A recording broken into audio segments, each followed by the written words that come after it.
വീഞ്ഞ് തീർന്നു പോയ പാത്രങ്ങൾ അവിടെ ഉണ്ടല്ലോ, ഇല്ലേ? വീഞ്ഞ് തീർന്നു പോയ പാത്രങ്ങൾ അവിടെയുണ്ട്.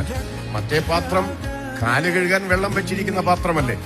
അപ്പൊ വീഞ്ഞ് തീർന്നു പോയ പാത്രം വിലപിടിപ്പുള്ള പാത്രമാണ്, വില കൂടിയ പാത്രമാണ്, മാനപാത്രമാണ്.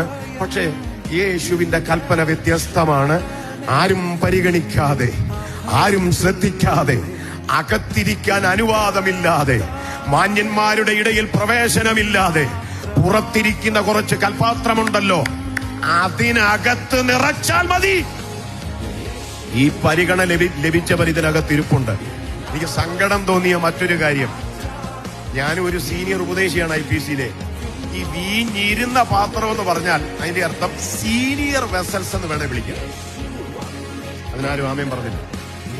നേരത്തെ വീഞ്ഞുണ്ടായിരുന്നു, പക്ഷെ ഇപ്പം വീഞ്ഞില്ല. ആ പാത്രത്തിന് വേണ്ടി ഒരു കൽപ്പനയുമില്ല.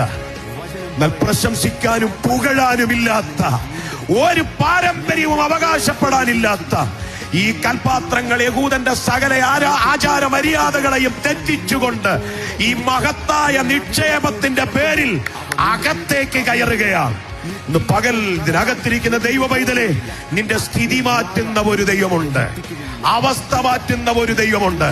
ഈ മൺപാത്രങ്ങളിൽ പകർന്നിരിക്കുന്ന നിക്ഷേപമോർത്ത് ഇങ്ങനെ ഒന്നും കർത്താവിന് മഹത്വം കൊടുത്താൽ പോരാ. ഞാൻ വായിച്ചത്